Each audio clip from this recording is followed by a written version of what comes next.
నమస్తే welcome to four sides TV prime time news. నేను విజయ్ శంకర్. ముందుగా హెడ్లైన్స్ చూద్దాం. శ్రీశైలం జలాశయానికి కొనసాగుతున్న వరద, 2 గేట్లు ఎత్తి దిగువకు నీరు విడుదల.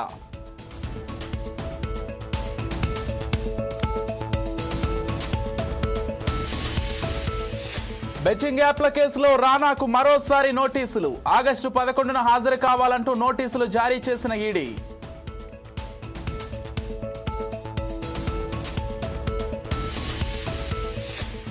నలుగురు ఆల్ ఖైదా ఉగ్రవాదుల అరెస్టు. గుజరాత్, ఢిల్లీ, నోయిడాలో పట్టివేత.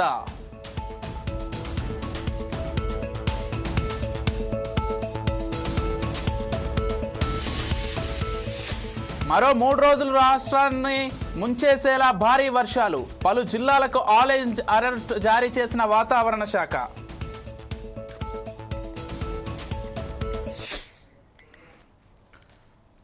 డీటెయిల్స్ చూస్తే, ఢిల్లీలో తెలంగాణ సీఎం రేవంత్ రెడ్డి కీలక వ్యాఖ్యలు చేశారు. కులగణన సర్వే ఆధారంగానే బీసీలకు 42% రిజర్వేషన్లు కల్పిస్తూ బిల్లు రూపొందించామని సీఎం అన్నారు. అసెంబ్లీ ఆమోదించిన బిల్లును రాష్ట్రపతి ఆమోదం కోసం పంపినట్లు చెప్పారు. బిల్లు ఆమోదానికి కేంద్రంలోని విపక్ష కూటమి నేతలను కూడా కలిసి మద్దతు గూడగట్టేందుకు ప్రయత్నిస్తున్నామని తెలిపారు. ఈ అంశంలో కేంద్ర ప్రభుత్వంపై ఒత్తిడి తేవాలని నిర్ణయించినట్లు సీఎం చెప్పారు. తెలంగాణలో సెప్టెంబర్లోపు స్థానిక సంస్థల ఎన్నికలు నిర్వహించాలని హైకోర్టు ఆదేశించిందని సీఎం గుర్తు చేశారు. కేంద్రం త్వరగా రిజర్వేషన్ల బిల్లును ఆమోదిస్తే స్థానిక సంస్థల ఎన్నికలు నిర్వహిస్తామన్నారు. నిలబడి శ్రీ మల్లికార్జున్ ఖర్గే గారిని, శ్రీ రాహుల్ గాంధీ గారిని కలిసి మేము తెలంగాణ రాష్ట్ర ప్రభుత్వం తీసుకున్న నిర్ణయాలు, చేపట్టిన సర్వేకి సంబంధించిన అంశాలను వివరించడమే కాకుండా కేంద్ర ప్రభుత్వం మీద, భారతీయ జనతా పార్టీ మీద ఒత్తిడి తీసుకొచ్చి కేంద్ర ప్రభుత్వం మెడలు వంచైనా సరే ఎడ్యుకేషన్, ఎంప్లాయ్మెంట్లో 42% రిజర్వేషన్, స్థానిక సంస్థల ఎన్నికల్లో 42% రిజర్వేషన్ సాధించడానికి సహకరించి మా తరఫున నిలబడి ఇండియా కూటమి అలయన్స్లో ఉండే వివిధ రాజకీయ పక్షాలను కూడా సమన్వయం చేసుకొని తెలంగాణ రాష్ట్రంలో బలహీన వర్గాలకు న్యాయం చెయ్యాలి అని చెప్పి విజ్ఞప్తి చేయడానికి ఢిల్లీకి రావడం జరిగింది. రేపు ఉదయం రాజ్యసభ, లోక్సభ నాయకులకు వివరించి రేపు సాయంత్రం కాంగ్రెస్ పార్టీకి సంబంధించిన లోక్సభ, రాజ్యసభ ఎంపీలకు కూడా ఈ సర్వేకి సంబంధించిన చేపట్టిన చర్యలను మొదటి రోజు నుంచి చివరి రోజు వరకు ప్రక్రియలో చేపట్టిన వివరాలను అన్నిటిని కూడా వివిధ రాష్ట్రాలకు సంబంధించిన పార్లమెంట్ సభ్యులకు వివరించాలని ఈరోజు నిర్ణయం తీసుకున్నాము. తద్వారా 2026 సంవత్సరంలో కేంద్ర ప్రభుత్వం చేపట్టబోయే జనగణనలో కులగణనను చేర్చాలి.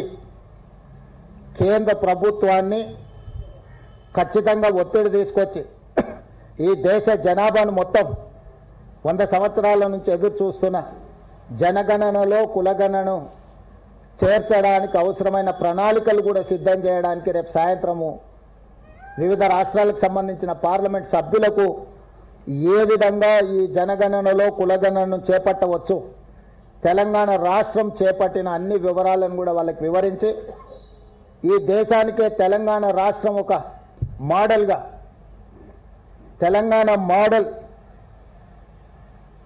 Socio economic, education, employment, political and caste survey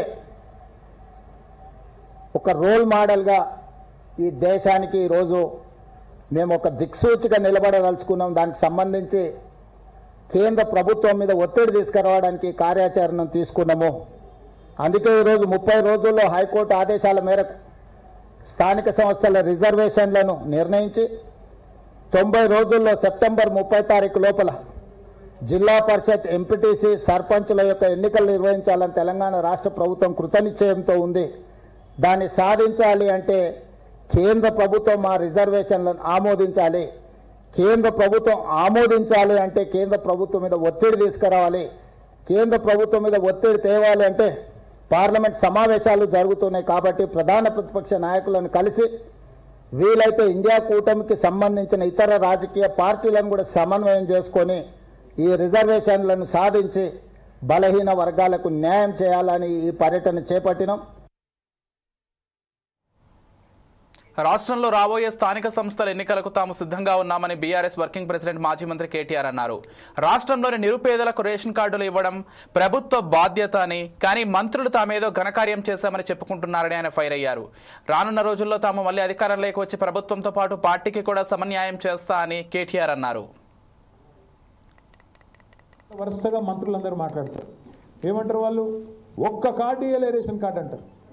ఇగో ఇక్కడనే ఉన్నారు జగదీశ్వర్ రెడ్డి గారు, అక్క ఉన్నారు, నేనున్నా, మేమందరం మంత్రులుగా అందరం 6.5 లక్షల కార్డులు, ఒకటి కాదు రెండు కాదు 6.5 లక్షల కార్డులు మన ప్రభుత్వంలో ఇచ్చుకున్నాం.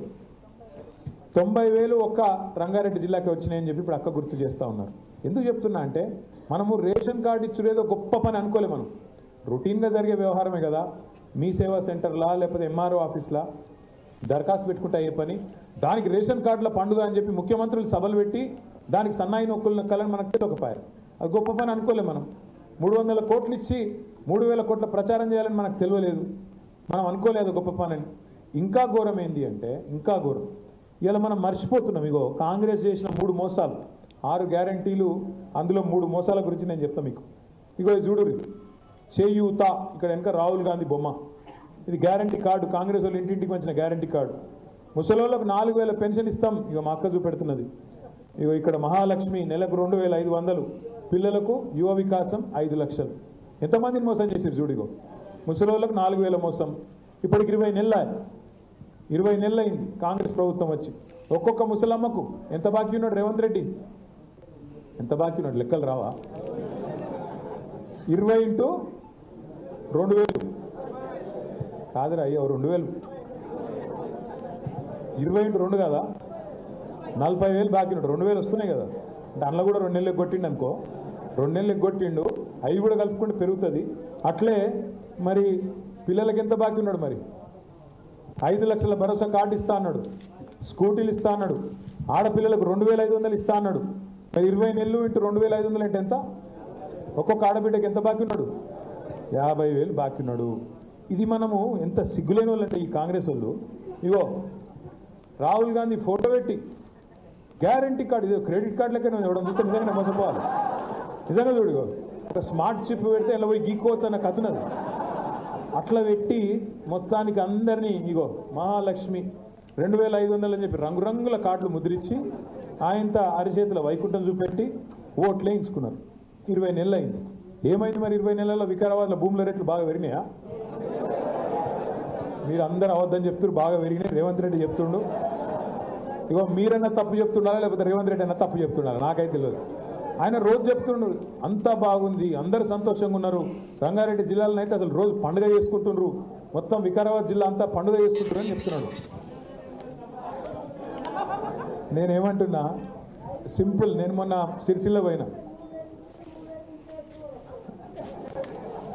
అట్లా కూడా పోయినాయి పైసలు. అమరావతి రైతులకు ప్రభుత్వం గుడ్ న్యూస్ చెప్పింది. కౌలు డబ్బులు విడుదల చేసింది. 163.67 కోట్ల రూపాయలు రైతుల ఖాతాల్లో జమ చేసింది. 18,726 మంది రైతులకు ఈ డబ్బులు విడుదల చేసినట్లు సిఆర్డీఏ తెలిపింది. 88,000 మంది రైతులకు టెక్నికల్ కారణాలతో విడుదల కాలేదని, సంబంధిత బ్యాంకులకు వివరాలు అందజేయాలని ప్రభుత్వం పిలుపునిచ్చింది. కాగా రాష్ట్ర విభజన తర్వాత రాజధాని అమరావతి కోసం అప్పటి ప్రభుత్వం భూములు సేకరించిన విషయం తెలిసిందే. అయితే రాజధాని నిర్మాణానికి భూములు ఇచ్చిన రైతులకు నివాస స్థలాలు, వాణిజ్య స్థలాలను కేటాయించింది. రాజధాని పూర్తయ్యే వరకు కౌలు చెల్లిస్తామని ప్రభుత్వం ఒప్పందం కుదుర్చుకుంది. ఇందులో భాగంగా ఇప్పటి వరకు ఏపీ ప్రభుత్వం 11 సార్లు కౌలు అందజేసింది.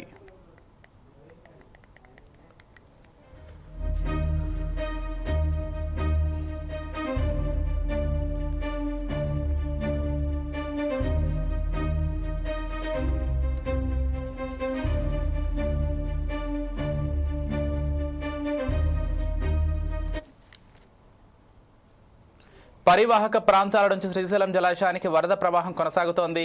జలాశయం 2 రేడియల్ క్రస్ట్ గేట్లను 10 అడుగుల పైకెత్తి స్పిల్వే ద్వారా 55,048 క్యూసెక్కులు శ్రీశైలం కుడి ఎడమ గట్టు జల విద్యుత్ కేంద్రాలతో విద్యుత్ ఉత్పత్తి చేసి 66,948 క్యూసెక్కులను అదనంగా నాగార్జున సాగర్కు విడుదల చేశారు. ఎగువ పరివాహక ప్రాంతాలైన జూరాల నుంచి 39,168, సుంకేశ్ల జలాశయం నుంచి 36,975 క్యూసెక్కుల వరద నీరు వస్తోంది. శ్రీశైలం జలాశయం నీటి మట్టం మధ్యాహ్నం 883.80 అడుగులు ఉండగా నీటి నిల్వ 208 టీఎంసీలుగా నమోదైంది.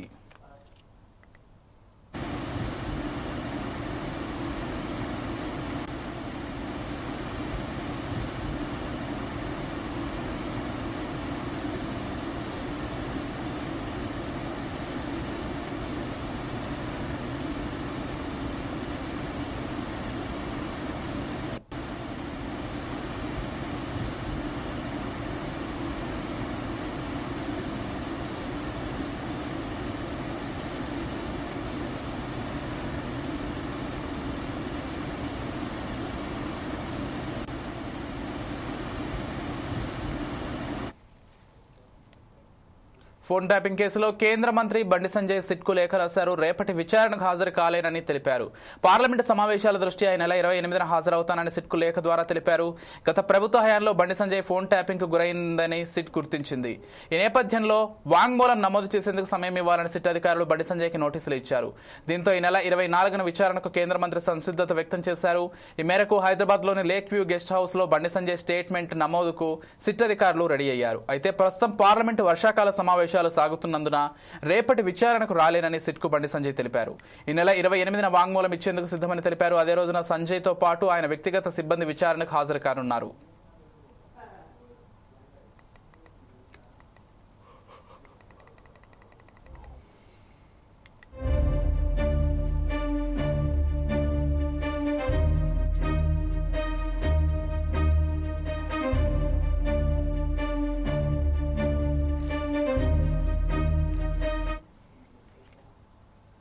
నిర్మల్ జిల్లా బైంసా పట్టణంలోని ఏఎస్సీ కార్యాలయంలో బైంసా ఏఎస్పీ అవినాష్ కుమార్ మీడియా సమావేశం నిర్వహించారు.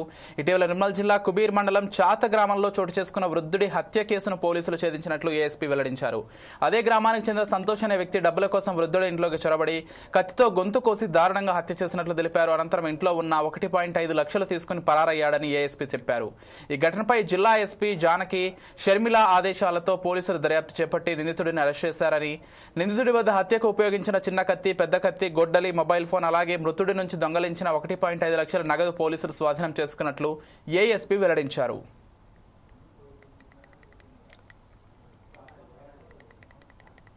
చాత గ్రామంలో ఒక బలరామ్ గౌడ్ వ్యక్తిని గొంతు కోసి మర్డర్ చేశారు. దాని తర్వాత ఇంటిలో బీరువా నుండి డబ్బులు కూడా దొంగతనం చేయడం జరిగింది.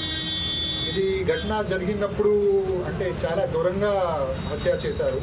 మన ఏరియాలో అట్లాంటి క్రైమ్ జరగదు, చాలా రేర్లీ అట్లాంటి క్రైమ్ మన ఏరియాలో అవుతుంది. ఇది ఘటన జరిగిన తర్వాత మన సిఐ బెహతా రూరల్ ప్లస్ ఎస్హెచ్ఓ కుబీర్ సీన్కి రీచ్ అయ్యారు. రీచ్ అయినప్పుడు ఇన్వెస్టిగేషన్ స్టార్ట్ చేశారు. ఎస్పీ మేడం ఇన్స్ట్రక్షన్ ప్రకారంగా అక్కడ ఐటీ టీమ్స్ కానీ, క్లూజ్ టీమ్ కానీ మరియు ఇంకా 3 టీమ్స్ ఫామ్ చేయడం జరిగింది. దీంట్లో మన సిఐ బెహతా రూరల్, సిఐ బెహతా టౌన్, ఎస్హెచ్ఓ కుబీర్, ఎస్హెచ్ఓ బెహతా రూరల్ వారు ఎక్కువ యాక్టివ్గా దీంట్లో ఇన్వెస్టిగేషన్ చేశారు. క్లూజ్ టీమ్ నుండి మనకు కొంచెం ఇంపార్టెంట్ క్లూజ్ దొరికాయి. క్లూజ్ ఫాలో చేసిన తర్వాత మనకు మెయిన్ అక్యూజ్ అక్కడ సంతోష్ అతను, ఆయనకి మేము పట్టుకున్నప్పుడు వెపన్, డబ్బులు, క్లోత్స్ మొత్తం రికవరీ చేయడం జరిగింది.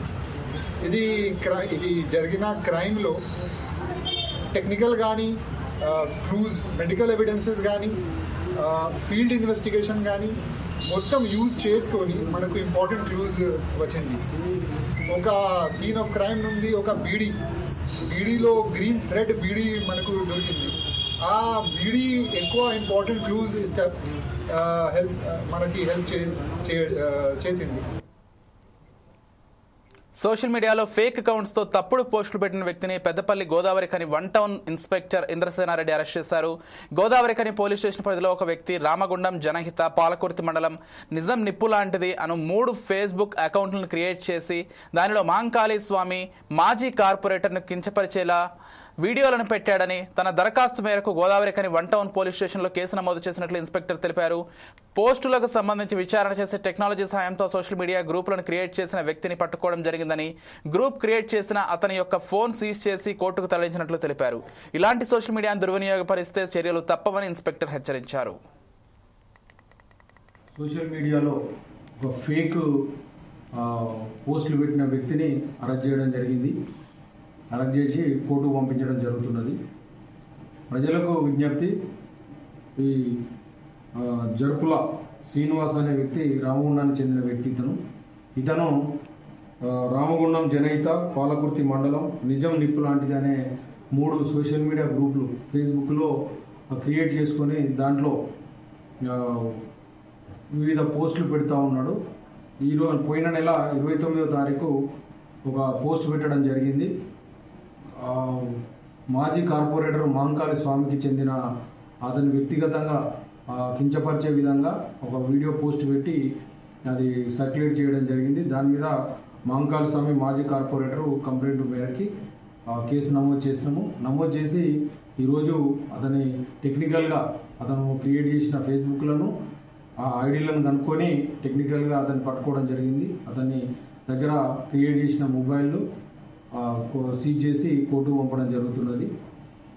కాబట్టి ఎవరైనా ఇలాంటి తప్పుడు పోస్టులు పెట్టినా, తప్పుడు ప్రచారాలు సోషల్ మీడియాలో చేసినా ఖచ్చితంగా వారిపైన చట్ట ప్రకారం చర్యలు తీసుకోవడం జరుగుతుంది.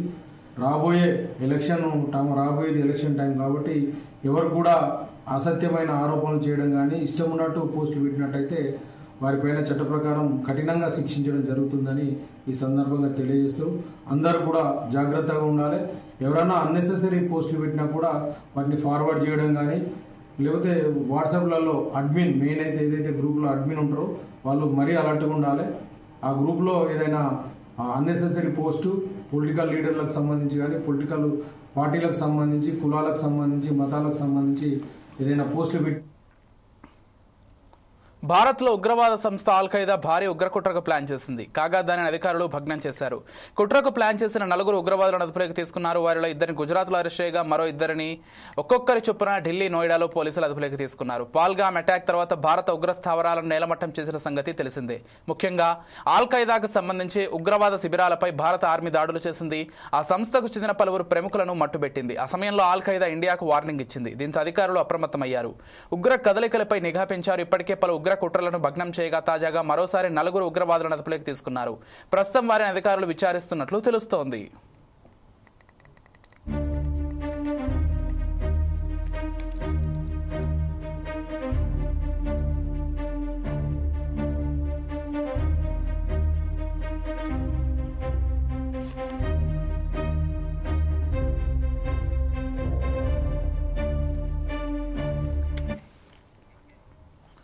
తెలంగాణ రాష్ట్రంలో 200 కోట్ల మహిళా ఉచిత ప్రయాణాలు పూర్తయిన సందర్భంగా రాష్ట్ర వ్యాప్తంగా ఆర్టీసీ పండుగ కార్యక్రమాలు ఏర్పాటు చేసిన డిప్యూటీ సీఎం భట్టి విక్రమార్క అన్నారు. ఇందిరమ్మ ప్రభుత్వం అధికారంలోకి రాగానే డిసెంబర్ 9, 2023న ఆర్టీసీ బస్సుల్లో మహిళలకు ఉచిత ప్రయాణం ప్రారంభించామని గుర్తు చేశారు. ఇప్పటివరకు ఈ పథకం ద్వారా 200 కోట్లు ఉచిత మహిళా ప్రయాణాలతో మహిళలను 6,680 కోట్లు ఆదా చేసుకున్నారని భట్టి శుభాకాంక్షలు తెలిపారు. భవిష్యత్తులో మహిళల ఛార్జీలకు ప్రభుత్వమే ఆర్టీసీకి చెల్లిస్తుందని భట్టి స్పష్టం చేశారు. రాష్ట్రంలో ఉన్నటువంటి మహిళలు 6,680 కోట్ల రూపాయలు మీరు ఆదా చేసుకున్నారు. 6,680 crores వాళ్ళు ఆదా చేసుకుని ఆ 6,680 crores మీ కుటుంబాలకు మీ కోసం మిగుల్చుకోగలిగి మీరు ఖర్చు చేసుకొని మీ అవసరాలకి వాడుకునే స్థాయికి రాష్ట్ర ప్రభుత్వం ఈ వెసులుబాటు కలిగించింది. అందుకని నేను రాష్ట్రంలో ఉన్న మహిళలందరికీ కేవలం ప్రయాణాల ద్వారా మాత్రమే వెసులుబాటే కాకుండా మిమ్మల్ని ఈ రాష్ట్రంలో కోటీశ్వరులు చేయాలని రాష్ట్ర ప్రభుత్వ ఆలోచన కూడా చేస్తాం. 1 కోటి మందిని కోటీశ్వరులు చేయాలని ఆర్టీసీలో ప్రయాణం చేసేటువంటి సందర్భంలో కేవలం ప్రయాణమే కాదు, ఆ బస్సులకు కూడా మీరు ఓనర్లుగా చేయాలని మీ అందరికీ వడ్డీ లేని రుణాల ద్వారా బస్సులు అందించి ఆ బస్సుల్ని మళ్ళీ తిరిగి ఆర్టీసీకే లీజులు పెట్టి రూట్లు ఇచ్చి తద్వారా మీరు ఆదాయం సమకూర్చుకునే వ్యవస్థను ఏర్పాటు చేస్తే ఈ మధ్యనే పొన్నం ప్రభాకర్ గారు ఒక కార్యక్రమాన్ని ఏర్పాటు చేసి నా చేతుల మీదుగా 1 కోటి రూపాయల చెక్ని సెల్ఫ్ హెల్ప్ గ్రూప్స్కి మహిళలకి అందించినటువంటి వార్త కూడా మీ అందరికీ తెలిసింది. ఇది రాష్ట్ర వ్యాప్తంగా అనేక జిల్లాల్లో సెల్ఫ్ హెల్ప్ గ్రూప్స్కి ఈ రకంగా ప్రయాణాలతోనే కాకుండా ఆర్టీసీ బస్సుల ద్వారా వచ్చే ఆదాయాన్ని కూడా మహిళలకి అందించే కార్యక్రమాన్ని పెద్ద ఎత్తున చేస్తూ ఉన్నాం. సో మహిళల్ని సంవత్సరానికి దాదాపు ప్రయాణాలతో పాటు వడ్డీ లేని రుణాల్ని ఈ మధ్యకాలంలో పెద్ద సంబరాలు చేసుకున్నాం. రాష్ట్ర వ్యాప్తంగా 12వ తారీఖు నుంచి 20వ తారీఖు వరకు అంటే 20,000 కోట్ల రూపాయలు వడ్డీ లేని రుణాల్ని కేవలం మహిళలకు ఇవ్వాలని, ఈ 5 సంవత్సరాల్లో 1,00,000 కోట్ల రూపాయలు మహిళలకి వడ్డీ లేని రుణాలు ఇప్పించి ఆ వడ్డీ లేని రుణాల చేత వాళ్ళతో వ్యాపారాలు చేయించాలని, వ్యాపారాల ద్వారా వాళ్ళు కోటీశ్వరులు కావాలని చెప్పి రాష్ట్ర ప్రభుత్వం ఆలోచన చేస్తూ ఉంది. అందులో భాగంగా రాష్ట్ర వ్యాప్తంగా ఈ కార్యక్రమాన్ని చేపట్టాం. కొద్ది రోజుల్లో హైదరాబాద్ నగరంలో కూడా సెల్ఫ్ హెల్ప్ గ్రూప్స్ సంబంధించి వడ్డీ లేని రుణాల్ని పంచే కార్యక్రమాన్ని ఒక పండగలాగా సంబరంలాగా చేసే కార్యక్రమాన్ని కూడా కొద్ది రోజుల్లోనే డేట్స్ ప్రకటన చేసే కార్యక్రమాన్ని కూడా హైదరాబాద్ నగర ఇన్ఛార్జ్ మంత్రిగా ఉన్నటువంటి పొన్నం ప్రభాకర్ గారు ఆ ఏర్పాట్లు చూస్తాం. గత 10 సంవత్సరాల్లో తెలంగాణ రాష్ట్ర రోడ్డు రవాణా సంస్థ నిర్వీర్యం చేశారన్న సమయంలో ఆర్టీసీ ఉంటుందా అని కూడా అనుకునే పరిస్థితి ఉండేదని మంత్రి పొన్నం ప్రభాకర్ అన్నారు. కాంగ్రెస్ ప్రభుత్వం వచ్చాక ఆర్టీసీ నష్టాల నుంచి లాభాల్లోకి వస్తోందని తెలిపారు. గత 10 సంవత్సరాల్లో ఆర్టీసీ ఉద్యోగుల పైసలు వాడుకున్న పరిస్థితి ఉండేదని, ఇప్పుడు వారికి డబ్బులు చెల్లిస్తున్నామని చెప్పారు.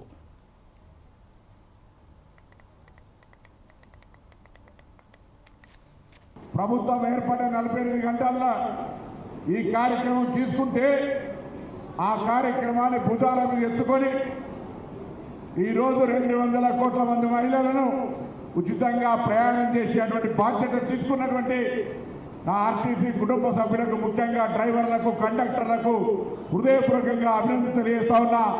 మేనేజింగ్ డైరెక్టర్ మొదలుకుంటే మెకానిక్ దాకా అందరి కూడా కృషి భాగస్వామ్యం ఉంది. అందులో ఆర్టీసీ డ్రైవర్ల, కండక్టర్లకు నా హృదయపూర్వకంగా అభినందనలు, శుభాకాంక్షలు.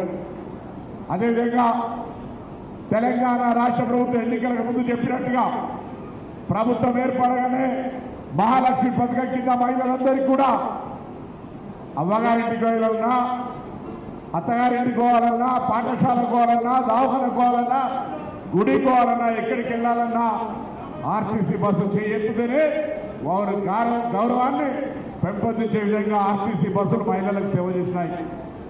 ఈరోజు మహిళలకు సంబంధించిన విద్య అవకాశాలు ఉపయోగించుకుంటా ఉన్నారు బస్సు ఫ్రీ వల్ల. ఇంతకుముందే మా ఆర్టీసీ అధికారిని చెప్పినట్టుగా వాళ్ళ ఆరోగ్యానికి సంబంధించి లేదా భక్తి కోరికల్ని దేవాలయాల సందర్శన ద్వారా, లేదా షాపింగ్ కావచ్చు, లేదా బంధువుల ఇంటికి కావచ్చు, ఇలా అనేక రకాలుగా ఈరోజు మహిళలు ఈ అవకాశాన్ని వినియోగించుకున్న వారందరికీ అభినందనలు.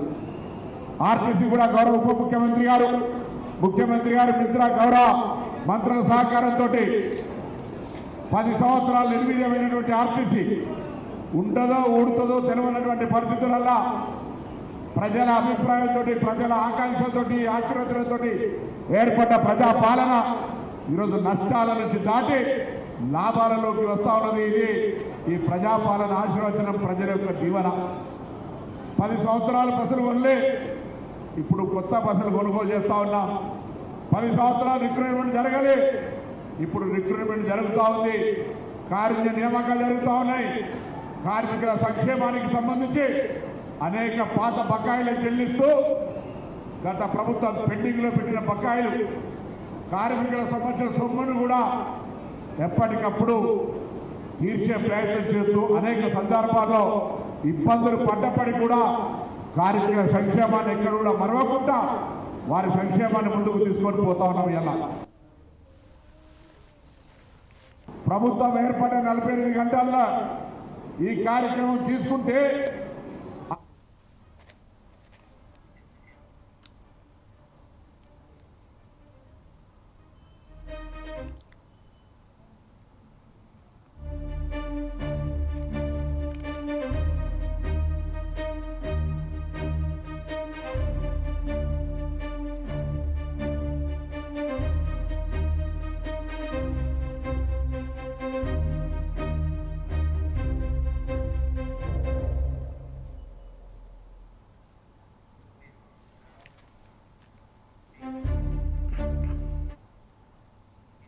చైనా పౌరులకు టూరిస్ట్ వీసాలు ఇచ్చేందుకు భారత్ అంగీకరించింది. రేపటి నుంచి వీసా జారీ ప్రక్రియ ప్రారంభిస్తామని బీజింగ్లోని భారత రాయబార కార్యాలయం తెలిపింది.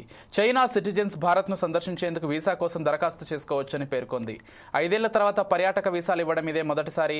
2020లో కోవిడ్ మహమ్మారిని అరికట్టే ప్రయత్నంలో భాగంగా ప్రపంచవ్యాప్తంగా టూరిస్ట్ వీసాలు జారీ చేయడాన్ని భారత్ నిలిపేసింది. అనంతరం అనేక దేశాలపై ఆంక్షలు ఎత్తేస్తున్నప్పటికీ చైనాపై మాత్రం నిషేధం కొనసాగించింది. గాల్వాన్ లోయ ఘర్షణ తర్వాత ఇరు దేశాల మధ్య సంబంధాలు క్షీణించడంతో బ్యాన్ అలాగే ఉంది. తాజాగా ఇరు దేశాల మధ్య సంబంధాలు మెరుగుపడుతున్న నేపథ్యంలో టూరిస్ట్ వీసాలు ఇచ్చేందుకు భారత్ సిద్ధమైనట్లు తెలుస్తోంది.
చైనా పౌరులకు టూరిస్టు వీసాలు ఇచ్చేందుకు భారత్ అంగీకరించింది. రేపటి నుంచి వీసా జారీ ప్రక్రియ ప్రారంభిస్తామని బీజింగ్లోని భారత రాయబార కార్యాలయం తెలిపింది. చైనా సిటిజన్స్ భారత్ను సందర్శించేందుకు వీసా కోసం దరఖాస్తు చేసుకోవచ్చని పేర్కొంది. 5 ఏళ్ల తర్వాత పర్యాటక వీసాలు ఇవ్వడం ఇదే మొదటిసారి. 2020లో కోవిడ్ మహమ్మారిని అరికట్టే ప్రయత్నంలో భాగంగా ప్రపంచవ్యాప్తంగా టూరిస్టు వీసాలు జారీ చేయడాన్ని భారత్ నిలిపేసింది. అనంతరం అనేక దేశాలపై ఆంక్షలు ఎత్తేస్తున్నప్పటికీ చైనాపై మాత్రం నిషేధం కొనసాగించింది. గాల్వాన్ లోయ ఘర్షణ తర్వాత ఇరు దేశాల మధ్య సంబంధాలు క్షీణించడంతో బ్యాన్ అలాగే ఉంది. తాజాగా ఇరు దేశాల మధ్య సంబంధాలు మెరుగుపడుతున్న నేపథ్యంలో టూరిస్టు వీసాలు ఇచ్చేందుకు భారత్ సిద్ధమైనట్లు తెలుస్తోంది.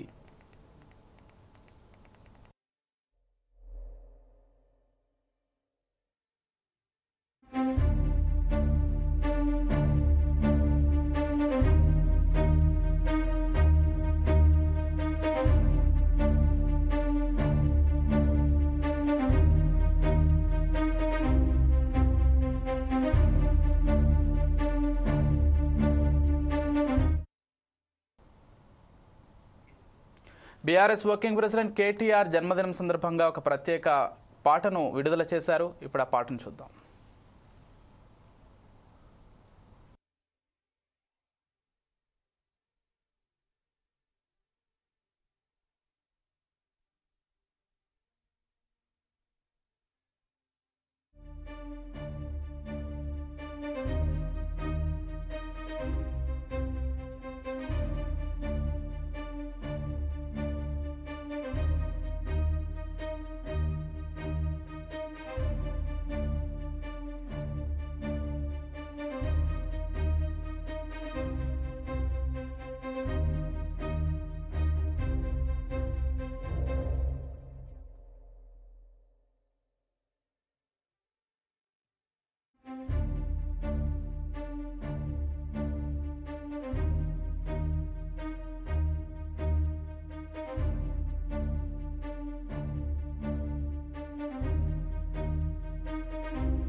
బీఆర్ఎస్ వర్కింగ్ ప్రెసిడెంట్ మాజీ మంత్రి కేటీఆర్ పుట్టినరోజు సందర్భంగా ఒక పాటనైతే లాంచ్ చేశారు. ప్రస్తుతం మనం విజువల్స్లో చూడొచ్చు. కేటీఆర్కి స్వాగతం పలుకుతున్నటువంటి కార్యకర్తలు మొత్తం కూడా ఆయనకి ముందుగానే జన్మదిన శుభాకాంక్షలు కూడా తెలియజేస్తూ ఫ్లవర్ బొకేలన్నీ కూడా అందజేస్తున్నారు. అండ్ 4 సైడ్స్ టీవీ కూడా ప్రత్యేకంగా వెళ్ళి అక్కడ ఆ పాట కార్యక్రమం ఏదైతే లాంచ్ కార్యక్రమంలో పాల్గొన్నట్లుగా మనకు సమాచారం అందుతోంది.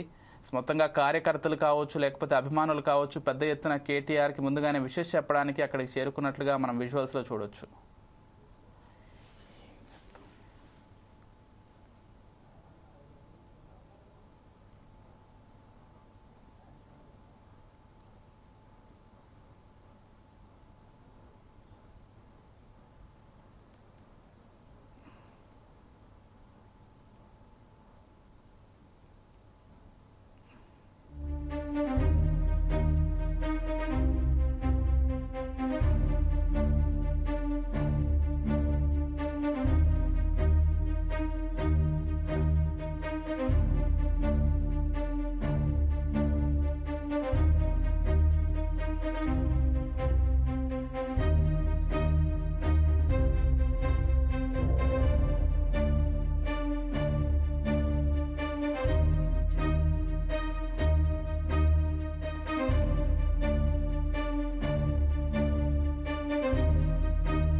Bulletin updates. Keep watching 4 Sides TV.